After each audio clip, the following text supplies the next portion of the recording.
لیکن پھر وہ میرے ہی ہاتھوں مارا گیا۔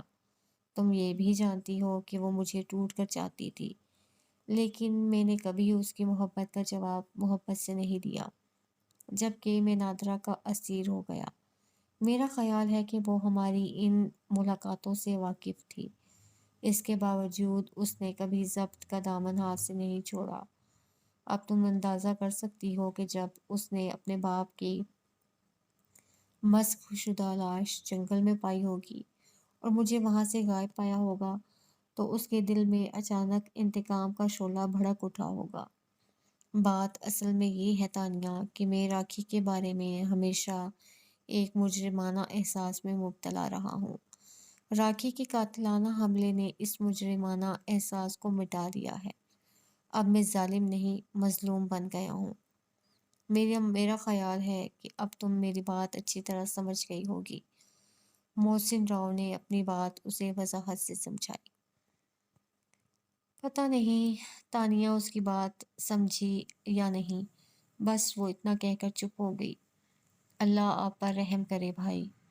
اللہ نے اس پر واقعی رحم کر دیا تھا۔ راکھی کی جان لیوا پار سے وہ صاف طور پر بچ نکلا تھا۔ اس دن شام تک اسے اسپتال سے فارغ کر دیا گیا۔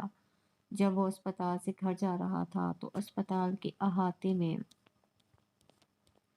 اسے اعتبار راؤ مل گیا۔ اگرچہ آصف صدیقی نے محسن راؤ پر قاتلانہ حملے کی اطلاع سینما کے مینیجر کو دے دی تھی، لیکن اعتبار راؤ اس وقت گھر پر تھا نہ سینما پر۔